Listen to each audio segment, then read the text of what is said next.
Salut, je voulais te faire une petite vidéo, déjà avec cette superbe vue. Je suis en Norvège là actuellement. En haut il y a un peu de neige, pourtant on est au mois de septembre.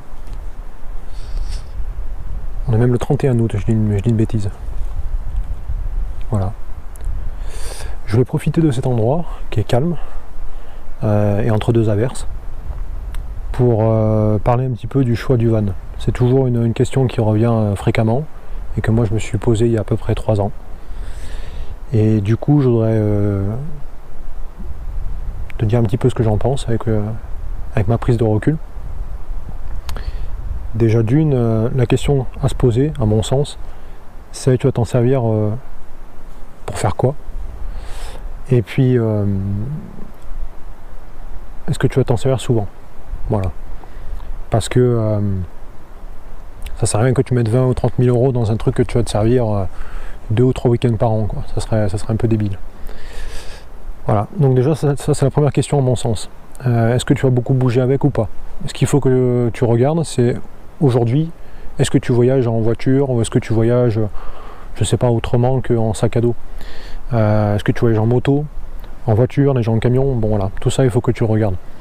Si actuellement tu voyages pas du tout, pas de ces manières-là, je te conseille déjà d'essayer.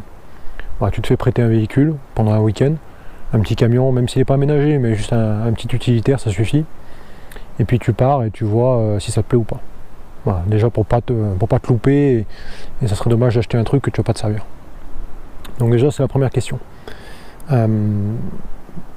C'est important de te la poser parce que tu vas te rendre compte que tu n'as pas forcément besoin d'un camion, ni d'un camping-car, ni d'un fourgon, voilà, de quelque chose comme ça pour voyager. Moi, par exemple, mes premiers voyages, mes premiers road trips, parce qu'on va parler de road trip, qui ont duré 15 jours, je suis parti en voiture. Et je suis parti avec une petite voiture, 3 portes, une petite Honda. Voilà. Et en fait, ça m'a suffi. Alors bien sûr, tu choisis la destination à laquelle tu pars.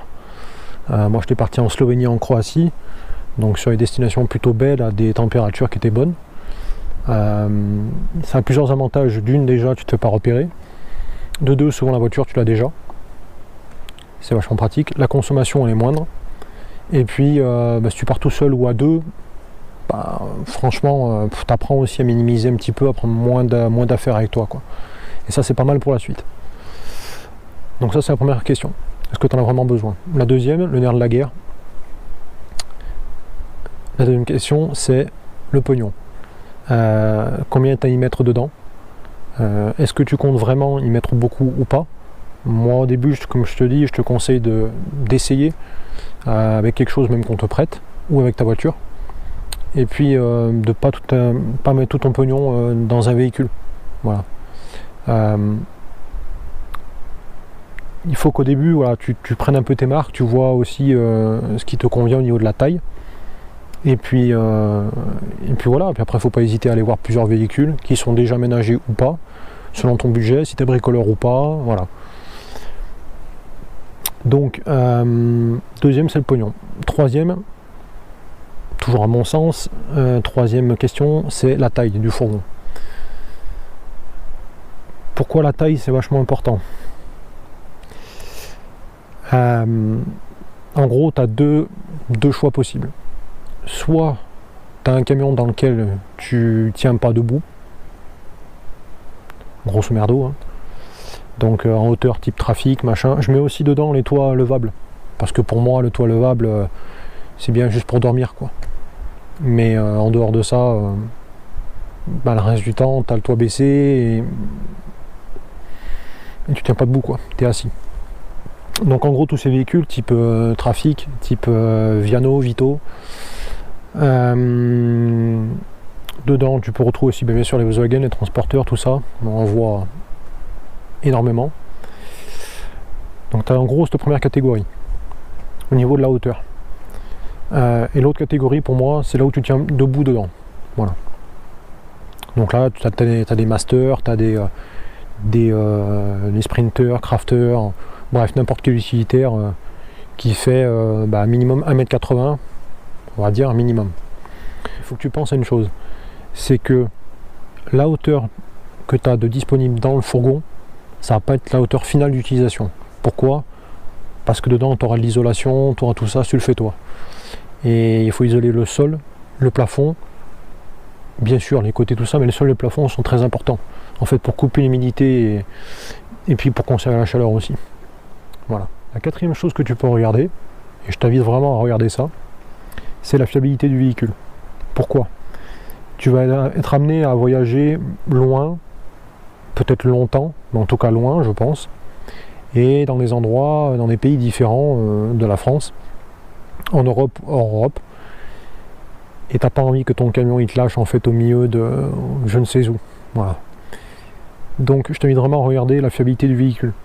C'est pas parce qu'il a peu de kilomètres que c'est forcément un meilleur coup. Il y a des exemples de véhicules chez Volkswagen, même chez Renault, ça existe, j'en parlerai, qui avalent bien les kilomètres et qui restent quand même fiables. Regarde aussi la conso, parce que tu vas passer beaucoup de temps sur la route et il faut que, si possible, tu aies un truc qui consomme pas non plus 15 litres au 100, quoi. À moins que tu prévois d'emmener toute ta maison. Pourquoi pas. Et la cinquième chose, je pense, à voir aussi, c'est définir un petit peu ton cahier des charges. C'est quoi? C'est qu'est-ce que tu veux mettre, qu'est-ce que tu veux absolument avoir dans ton camion. Moi j'ai fait l'exercice et honnêtement c'est pas évident parce que on a tendance à vouloir un peu tout, forcément, pour être le plus confort possible, mais on se rend vite compte que selon la taille du véhicule et selon le budget qu'on a, il va falloir faire des concessions, quoi. Donc c'est une question, voilà, que je t'invite vraiment aussi beaucoup à travailler. C'est j'ai vraiment besoin de quoi? Donc un lit, le lit comment tu le veux, un seul matelas, est-ce que tu veux découper en plusieurs morceaux, qui se fait banquette ou pas? De quoi me laver, tu te laves dehors, tu te laves dedans, eau chaude, eau froide? Et troisième question, comment je bouffe? Est-ce que j'ai pris de me faire la popote à l'intérieur du camion, ou est-ce que ça ne me dérange pas de la faire dehors? Compile tout ça, compile ces 5 questions, regarde bien comment tu vas l'utiliser, à quelle période de l'année, est-ce que tu en as vraiment besoin, ton budget, la taille, longueur, hauteur. Regarde surtout la hauteur. La longueur, tu arrives à moduler, tu arrives à trouver un peu de tout. La hauteur, si tu tiens pas debout, si tu fais plus d'1m80 et que ton camion il fait 1m80 non isolé, tu rentreras pas debout dedans, tu vas toujours être courbé, c'est peut-être pas le plus agréable. La fiabilité, est-ce que c'est un modèle qui est connu, est-ce que c'est un modèle qui est reconnu pour sa fiabilité? Et puis en cinquième, ton cahier des charges. Tu prends ces 5 questions, tu te les marques, tu travailles dessus et tu vois ce que ça donne. Un dernier petit conseil avant de se quitter, ne te précipite pas. Prends ton temps, comme je t'ai dit. Essaye plusieurs véhicules. Si tu peux t'en faire prêter un, tant mieux. Tu as peut-être un pote qui a déjà un camion, tu as peut-être, je sais pas, ton père qui est artisan, tu enlèves les outils et tu pars avec pour un week-end. Tu mets un matelas par terre, tu te débrouilles. Mais ne te précipite pas. Prends ton temps pour réfléchir à ce que tu veux, à ce que tu as vraiment besoin et à quel budget tu veux y mettre dedans. Je te souhaite une bonne recherche et prends du plaisir.